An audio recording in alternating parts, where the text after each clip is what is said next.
Good afternoon. I'm Alvin Bragg, Manhattan District Attorney. I'm honored and privileged to be joined by Police Commissioner Jessica Tisch. First and foremost, I want to extend my deepest condolences to Mr. Thompson's loved ones and colleagues. His family deserves our respect as they continue to grieve. Our work will never be able to undo the fact that a life was lost. We are here to announce that Luigi Mangione, the defendant, is charged with 1 count of murder in the first degree and 2 counts of murder in the second degree, including 1 count of murder in the second degree as an act of terrorism for the brazen, targeted, and premeditated shooting of Brian Thompson, who, as you know, was the CEO of UnitedHealthcare. This case was made possible by the collaborative efforts of the phenomenal public servants you see before you today, and so many others who are not here. I'm honored to lead the Manhattan District Attorney's Office and privileged to serve alongside Assistant District Attorneys Joel Seidman, Kristen Bailey, and Zachary Kaplan, who were working from the outset, hand in hand with the greatest police department in the world. The Chief of our trial division, Lisa Del Pizzo, and the Deputy Chief, Chris Prefos, provided sage oversight and direction. And I want to acknowledge our high technology analysis unit. There was a lot to be processed here. Steve Moran, in particular, who heads that, and Marco Popik. We are privileged here at the DA's office to work every day with the phenomenal public servants at the NYPD. It has been a distinct pleasure to work besides Commissioner Tisch, an exemplary partner, and Chief of Detectives Joseph Kinney. Almost every day we're in touch, and his leadership is second to none. And then Deputy Commissioner Rebecca Weiner, who, as I tell her, there are a lot of challenging things happening in the world, and I sleep better at night knowing that she is the Deputy Commissioner in charge of terrorism. The detectives on this, out doing the courageous frontline work, Detective Oscar Diaz, Detective Curcio, exemplary, the finest. It wasn't just those of us here in New York. I want to acknowledge the great work of our partners in Altoona, the Altoona Police Department, the Blair County District Attorney's Office, the governors of New York and Pennsylvania, the FBI, and of course, the brave members of the public who answered the call when our great commissioner put out the call for their assistance.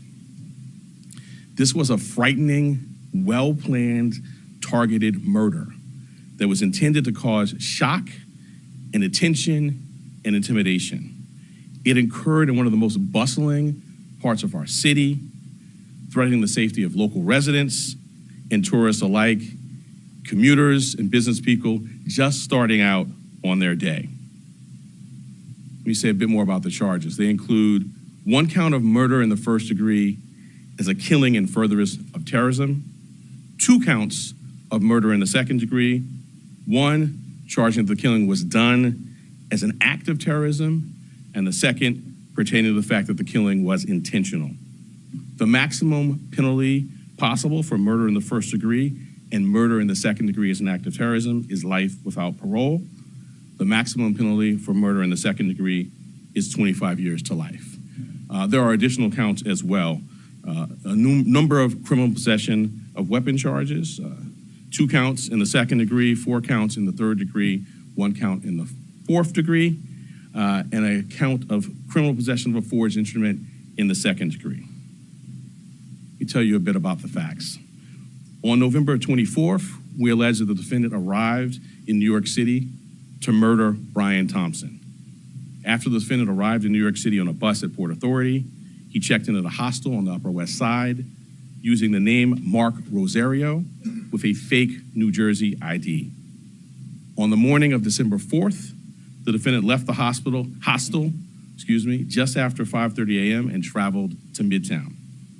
For nearly an hour, we allege the defendant waited in the area near the Hilton Hotel, waiting for Mr. Thompson to appear. From 6:38 a.m. to 6:44 a.m., The defendant stood across from the entrance of the hotel on West 54th Street. When he saw Mr. Thompson, he crossed the street and approached him from behind. We allege he then took out a 9mm 3D printed ghost gun, equipped with a 3D printed suppressor, and shot him once in the back and once in the leg. The defendant then fled northeast on 54th Street and took an e-bike uptown before getting into a taxi that took him to West 178th Street and Amsterdam Avenue. On December 9th, the defendant was spotted at a McDonald's in Altoona, Pennsylvania. The local police were notified, he was arrested, and he was found with a 9mm handgun, a suppressor, 2 ammunition magazines, and the same fake New Jersey ID he used at the hostel. I want to say a word about ghost guns. These weapons are increasingly proliferating throughout New York City and the entire country. Involving technology will only make this problem worse. Last year, over 80 ghost guns and ghost gun parts were recovered in Manhattan alone. The NYPD and the Manhattan DA's office have been leading in the interdiction of these ghost guns. And one thing I want to make clear, they're unserialized, they can be printed out, but as this case tragically makes clear, they are just as deadly as traditional firearms. This will remain a priority for us here in Manhattan. Finally, I know there have been questions about the extradition process. The latest that I can offer you is that the defendant is currently scheduled to appear in court in Pennsylvania on Thursday morning, first for a preliminary hearing on his Pennsylvania charges. Immediately to follow that will be an extradition hearing. We have indications that the defendant may waive that hearing, in which case he'd be brought to New York forthwith. In any event, we have been preparing on parallel paths, and before the hearing, we'll send to the governor of the state of New York the paperwork that would be necessary if he does not waive during that hearing. I now want to turn over to our great commissioner, and when I do so, I wanted to thank her for her partnership, not only on this matter, but on all we do every day together. Thank you.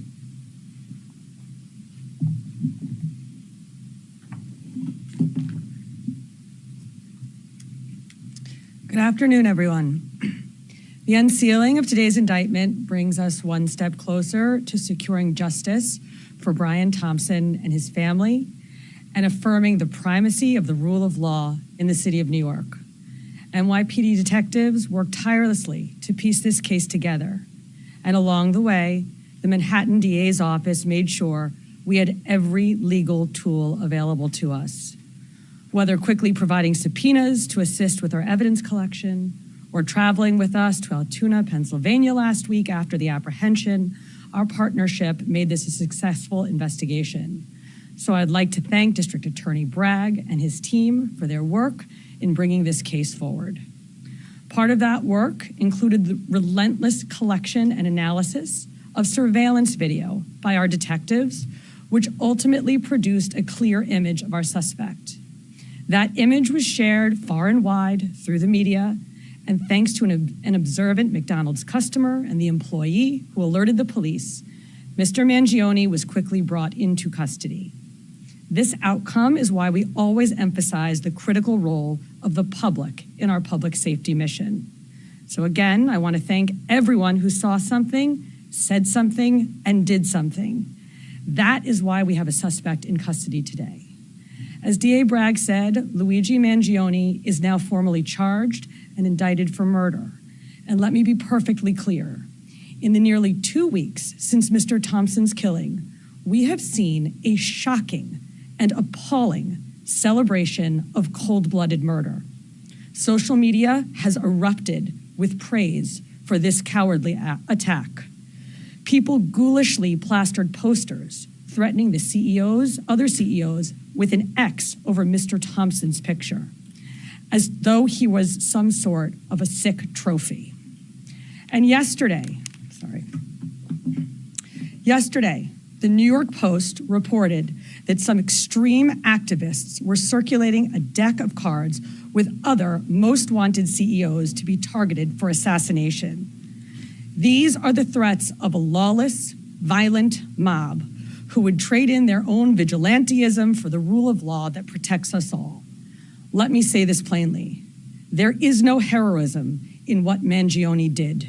This was a senseless act of violence. It was a cold and calculated crime that stole a life and put New Yorkers at risk.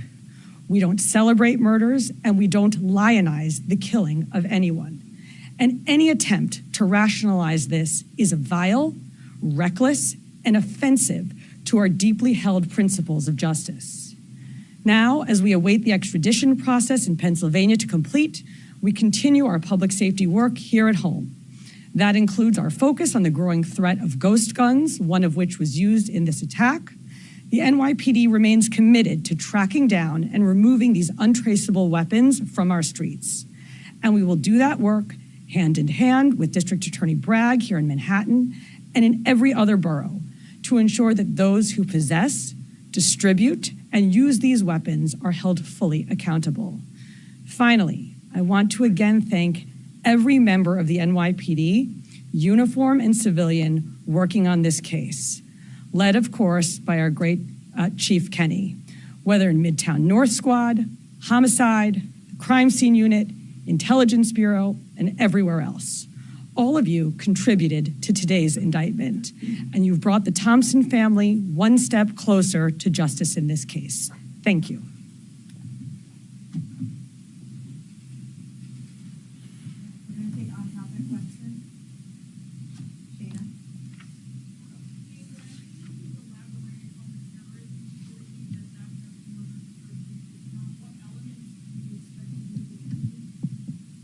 Sure. So, in its most basic terms, this was a killing that it was intended to evoke terror. And we've seen that reaction. The statutory elements we can go into, but its most basic term, that's what this is. This was not an ordinary killing, not to suggest that any killing is ordinary, but this was extraordinary, and the New York State Legislature has, set out, both the paths that we talk about, both the murder one and murder two, and this we allege is certainly squarely within those statutes, which talk about intending to do exactly what we saw happen here.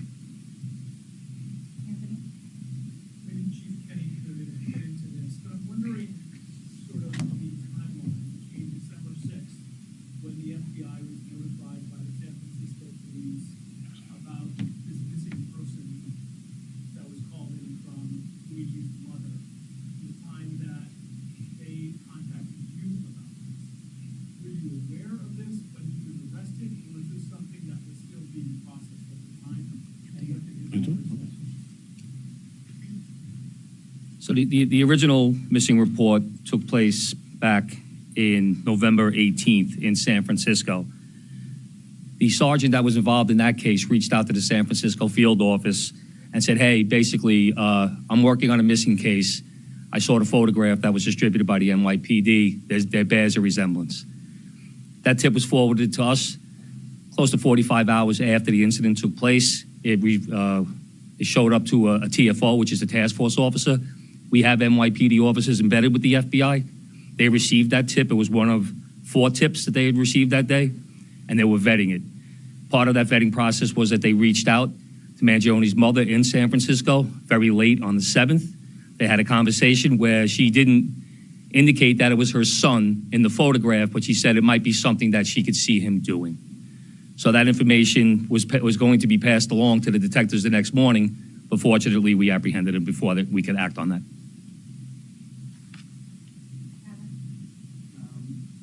The commissioner has talked about how the defendant's been lionized and celebrated. I'm wondering how concerned you are about a potential jury knowing that someone on that jury would be someone who would lionize and celebrate him.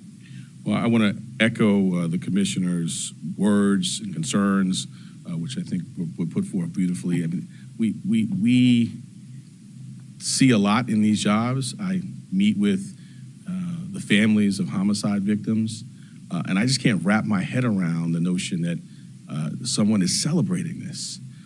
To your specific question, we're at the beginning of a litigation now with our charge. We have a phenomenal trial team in place, led by ADA Joel Seidman, who has been in this office for more than 40 years and handled some very challenging matters. We have a voir dire process in place. I have faith in our jury system to select 12 people who can be fair and impartial, but we'll move forward, and that's something well down the road, but we'll be ready when that time comes. Two questions, if possible. One will be about Mr. Thompson's matter. But the first, I want just maybe to explain more to viewers how you come to the conclusion that this is an act of terrorism. I think it's an important part of this. And so I'm hoping maybe you can explain that a little more, to sort of define maybe the statute. Sure, and my point, the statute talks about attempts to influence or coerce a civilian population. The statute talks about intending to influence a policy of government, and it talks about seeking to put forth things sort of similar to that by murder. So the statute, the plain language of the statute is clear. Obviously, we've charged it, the grand jury has voted on it, and we intend to go forward and prove it. But I think it does help to take a step back and think about the proof in the case, some of the writings. I'm not going to get into too much of that, but in the actual reaction. In the middle of Midtown, the beginning of a busy day, tourists, commuters, business people, the intent was to sow terror. And if I could just on Mr. Thompson's family, sadly, as you say, not a lot of focus has been given to Mr. Thompson or his family. I'm wondering if the services folks or any of the folks in your office have been talking to them about what that's been like. If there's anything you can say about that. I'm not going to talk about communications with the family other than to say that we have a robust survivor services staff here that is second to none, but I would not talk about communications with any family. I don't think it'd be appropriate. But I appreciate your concern. Well, it's just because, like you're saying, there's been so much focus on the suspect. It's quite different than what we want. I echo what the commissioner said, and the sentiment of your question, my heart goes out to it. This is a significant piece of what we do here, is we center the trauma of survivors and victims and their families. A significant piece of what I do is sit across the table and look people in the eye and, when appropriate, if they want to, offer a hug. And we have dedicated advocates and counselors and great staff that focuses on that. So I agree completely with you. And I wish that that's where the public's focus was exclusively. That's where it should be. That's where it is here, in addition to obviously the facts and the law in the case. But because of respect for where your question is coming from, I'm not going to get into communications.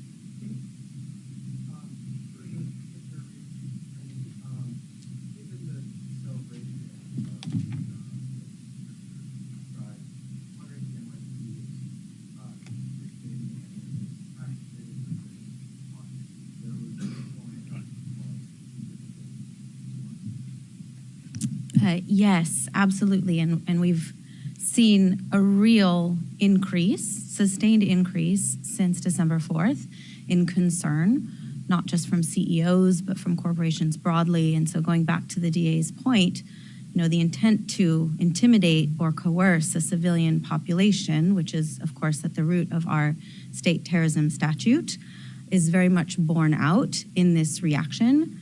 And for good reason. We've had a torrent of online threats. We've had real-world activity that the police commissioner flagged, which is abhorrent, and it causes concern. So we have done a lot to work with corporate security partners with whom we partner on a daily basis in this city, at the city level, at the state level, trying to make sure that everybody has the best practices that they need, that they know where to flag not just general ambient concerns, but specific threats that they might be receiving, that a few weeks ago they might have written off as just noise in the online environment that they now take seriously. So these are ongoing conversations that we have, and thanks to all the work that we do together every day, we're quite confident that concerns and threats are going to be appropriately directed our way. We're going to take two more. Yep. Dear Brad, could you describe just how rare it is for your office to be charged with first-degree murder? There has been some talk about how that is reserved for very specific cases in Manhattan.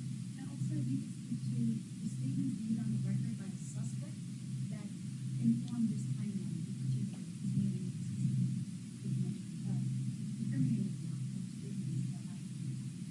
So I'll address the first piece. The first-degree murder statute has a number of subsections. They're sort of clearly delineated, and they are reserved for, the most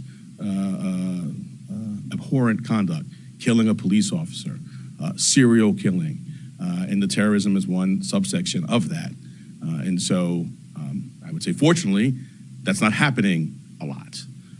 Taking a step back, I can't think of another office that is more equipped to handle a terrorism charge. We have a great terrorism unit. We were at the forefront of getting the statute passed.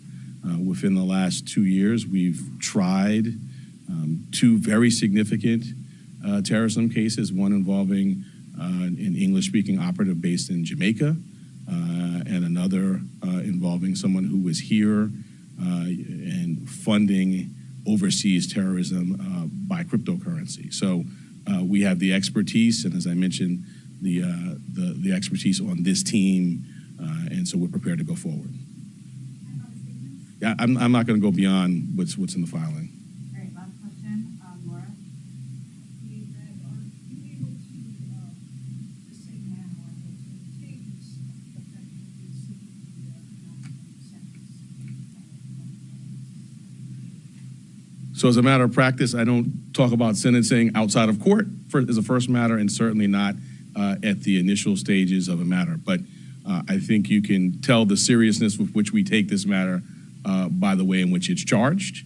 The murder in the second degree actually has a mandatory life without parole sentence, no discretion for the judge at all. So that's the maximum there. But I'm not going to go beyond that. We will first get the defendant to New York. We will have him arraigned. We will be before our judge. We will engage in pretrial litigation. If there's a trial, we're ably equipped to do that. And then we will proceed to sentencing, at which point we'll make our arguments in court. Thank you all so much. Thank you. Just taking your vote.